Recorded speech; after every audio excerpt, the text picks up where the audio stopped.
அனைவருக்கும் வணக்கம். உலகம் முழுவதும் உள்ள நிறுவனங்கள் தங்கள் பொருட்களை உற்பத்தி செய்து முன்னிலை வகிக்க வேண்டும் என்று எண்ணிக்கொண்டிருக்கிறது. இதில் சீனா நீண்ட காலமாக முன்னிலையில் இருந்து கொண்டு தனக்கென்று ஒரு இடம் வைத்துள்ளது. இந்தியாவும் தற்போது தன்னை ஒரு முக்கிய உற்பத்தியாளராக முன்னேற்றுவது குறித்து செயல்பட்டு வருகிறது.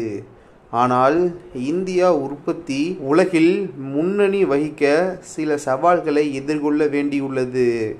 தற்போது இந்த சவால்களை பற்றியும் இந்தியா எதிர்காலத்தில் சிறந்த உற்பத்தியாளராக உருவெடுக்க என்ன செய்ய வேண்டும் என்பது பற்றி பார்க்கலாம். திங்களன்று நிதியமைச்சர் நிர்மலா சீதாராமன் அவர்கள் தாக்கல் செய்த பொருளாதார அறிக்கையில் இந்தியா சீனா இடையேயான பொருளாதார உறவுகள் மிகவும் சிக்கலானவை என்றும் அவை ஒன்றோடு ஒன்றாக பின்னி பிணைந்துள்ளது என்றும் குறிப்பிடப்பட்டுள்ளது. அதாவது உலக அளவில் பொருட்கள் உற்பத்தி செய்யப்பட்டு விநியோகம் செய்யப்படுவதில் சீனாவின் ஆதிக்கம் மிகவும் வலுவாக இருக்கிறது. உக்ரைன் போரினால் ஏற்பட்ட விநியோக சீர்குலைவுகளின் போது கூட சீனாவின் ஆதிக்கம் குறையவில்லை. சீனா தனது உற்பத்தி துறையில் இருந்து முற்றிலுமாக விலக வாய்ப்புகள் குறைவு. மாறாக சர்வதேச விநியோக சங்கிலிகளில் தொடர்ந்து ஆதிக்கம் செலுத்தவே விரும்பும். இது இந்தியாவுக்கு ஒரு பெரிய சவால். சமீப காலங்களில் இந்தியா சில கட்டமைப்பு சிக்கல்களால் மந்த நிலையை சந்தித்து சீனாவை விட வேகமாக வளர்ந்து வரும் பெரிய பொருளாதாரமாக உருவெடுத்துள்ளது. இருப்பினும் இந்திய பொருளாதாரத்தின் அளவு சீனாவின் ஒரு பகுதியாகவே உள்ளது. இது இந்தியாவுக்கு மற்றொரு பெரிய சவால். அதேபோல இந்தியா தனது பசுமை ஆற்றல் இலக்குகளை அடைய வேண்டும் என்றால் அதற்கு சில கனிமங்கள் தேவைப்படுகிறது. ஆனால் இதுபோன்ற அரிதான பூமி கனிமங்களின் உற்பத்தி சீனாவில் அதிகமாக உள்ளது. இது உலக நாடுகளுக்கு கவலை அளிக்கும் ஒரு விஷயம் என்று ஆய்வு கூறுகிறது. இந்தியா உலகளவில் உற்பத்திகளில் முதலிடத்தை பிடிக்க வேண்டும் என கடுமையாக உழைத்து வருகிறது. ஆனால் சீனா மிகப்பெரிய பொருளாதார வளர்ச்சியுடன் இருப்பதால் இந்தியாவின் திட்டங்கள் சற்று பின்தங்கியுள்ளது. சீனா பல்வேறு பொருட்களின் உற்பத்தியில் பெரும்பான்மை பங்கு வகிக்கிறது. இதனால் இந்திய நிறுவனங்கள் சீனாவிடம் மூலப்பொருட்களை வாங்க வேண்டிய கட்டாயம் ஏற்படுகிறது. சில சமயங்களில் அரசியல் காரணங்களுக்காக சீனா மூலப்பொருட்களை வழங்குவதை நிறுத்திவிடலாம் என்ற அச்சமும் உலக நாடுகள் மத்தியில் உள்ளது. சீனாவுடனான போட்டியை சமாளிக்க இந்தியா தனது உள்நாட்டு உற்பத்தி திறனை அதிகரிக்க வேண்டும். சில சமயங்களில் சீனாவின் தொழில்நுட்ப உதவியுடன் கூட்டு சேர்ந்து பணியாற்றலாம் என்று ஆய்வு பரிந்துரைக்கிறது. சீனாவுடனான வர்த்தகத்தில் இந்தியாவுக்கு பெரும் இழப்பு ஏற்படுகிறது. 2023 to 2024 ஆண்டில் இந்தியா சீனாவுக்கு ஏற்றுமதி செய்தது வெறும் $16.65 பில்லியன் மட்டுமே. ஆனால் சீனாவிடமிருந்து இறக்குமதி செய்த தொகை $101.75 பில்லியன். இதனால் இந்தியாவுக்கு $85.08 பில்லியன் வர்த்தக பற்றாக்குறை ஏற்பட்டுள்ளது. இந்தியாவின் உள்நாட்டு உற்பத்தி அதிகரிக்கும் போது இதுபோன்ற சிக்கல்களில் இருந்து சற்று விடிவு காலம் கிடைக்கும் என்று ஆய்வு பரிந்துரைக்கிறது. அடுத்த செய்தி. விமானம் உற்பத்தி உலகின் ஜாம்பவான் நிறுவனமான ஐரோப்பாவைச் சேர்ந்த ஏர்பஸ் இந்தியாவில் டாடாவுடன் இணைந்து வானூர்திகளை தயாரிக்க இருப்பதாக தகவல்கள் வெளியாகியுள்ளன. H-125 வகை ஹெலிகாப்டரை அது இந்தியாவில் தயாரிக்க இருக்கின்றது. இதற்காகவே டாடா அட்வான்ஸ்டு சிஸ்டம் லிமிடெடுடன் ஏர்பஸ் தற்போது இணைந்து இருக்கின்றது. அதன் அடிப்படையிலேயே சமீபத்தில் இரு நிறுவனங்களும் ஒப்பந்தத்தில் கையொப்பமிட்டன. மேலும் இந்தியாவில் தயாரிக்கப்பட இருக்கும் முதல் H-125 வகை ஹெலிகாப்டர் 2026 ஆண்டில் பயன்பாட்டிற்கு வரும் என கூறப்படுகிறது.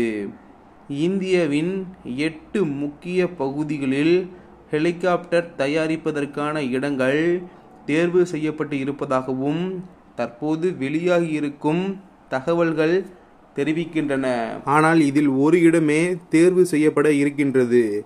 ஆண்டுக்கு 10 யூனிட்டுகள் என்கின்ற நோக்கிலேயே இந்த ஆலை முதலில் இயங்க உள்ளது.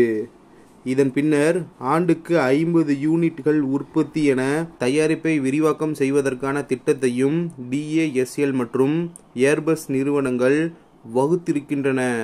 தயாரிப்பு ஆலை அமைய இருக்கும் இடம் இன்னும் உறுதிப்படுத்தப்படவில்லை என்றாலும் அக்டோபர் மாதத்திற்குள் ஆலை செயல்பட தொடங்கிவிடும் என தகவல் வெளியாகி கொண்டிருக்கின்றன. மேலும் ஜனவரிக்குள் ஹெலிகாப்டர் தயாரிப்பு ஆலை அமைய இருக்கும் இடமும் உறுதி செய்யப்பட்டுவிடும் என கூறப்படுகிறது. இந்த அளவிற்கு வேகமாக இந்தியாவில் ஹெலிகாப்டரை உற்பத்தி செய்வதற்கான பணியில் இரு நிறுவனங்களும் களமிறங்கி இருக்கின்றன. இந்தியாவில் ஏற்கனவே 100க்கும் அதிகமான ஏர்பஸின் ஹெலிகாப்டர்கள் பயன்பாட்டில் இருக்கின்றன. இந்த நிலையிலேயே நிறுவனம் அதன் பெஸ்ட் செல்லிங் ஹெலிகாப்டர் மாடலான H-125 மாடலை இந்தியாவில் தயாரிக்க இருக்கின்றது. இது ஓர் ஒற்றை என்ஜின் ஹெலிகாப்டர் ஆகும். இந்த ஹெலிகாப்டரில் பைலட்டுடன் சேர்ந்து 7 பேர் வரை ஒரே நேரத்தில் அமர்ந்து பயணிக்க முடியும்.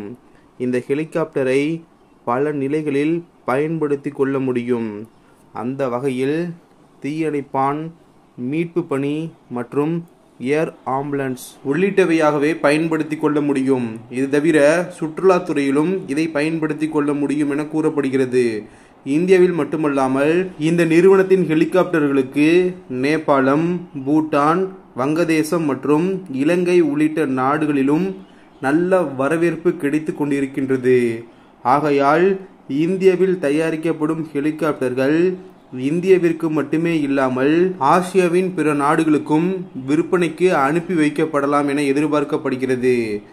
ஏற்கனவே கடந்த 10 ஆண்டுகளில் 500க்கும் அதிகமான H-125 ஹெலிகாப்டர்களை ஏர்பஸ் நிறுவனம் தற்போது கூறிய நாடுகளுக்கு டெலிவரி கொடுத்திருக்கின்றது என்பது குறிப்பிடத்தக்கது.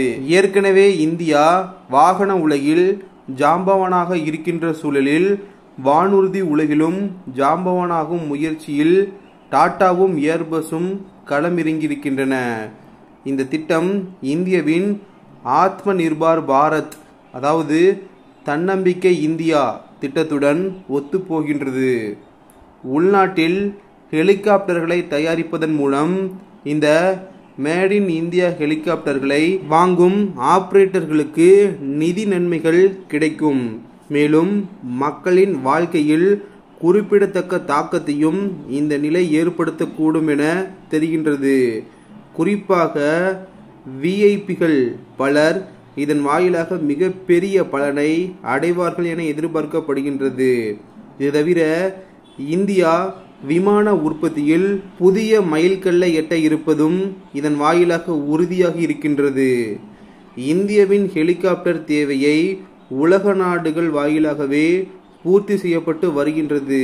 இந்த மாதிரியான சூழலிலேயே இந்தியாவிற்கான ஹெலிகாப்டர் தேவையை இந்தியாவிலேயே பூர்த்தி செய்வதற்கான பணிகள் தற்போது தொடங்கியிருக்கின்றது. விரைவில் இந்தியாவில் உற்பத்தி செய்யப்பட்ட ஹெலிகாப்டர் இந்திய வான்வெளியை அலங்கரிக்கும் என எதிர்பார்க்கப்படுகின்றது.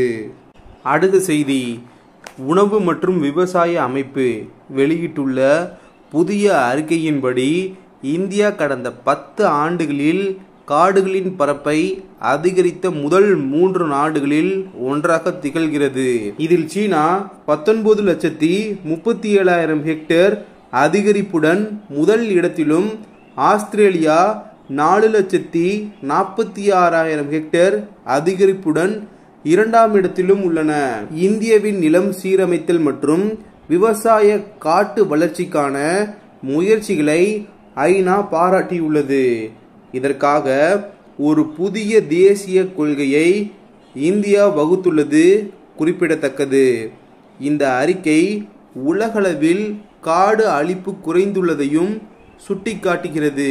இந்தோனேசியா மற்றும் பிரேசில் ஆகிய நாடுகளில் காடுகள் அழிப்பு கணிசமாக குறைந்துள்ளது.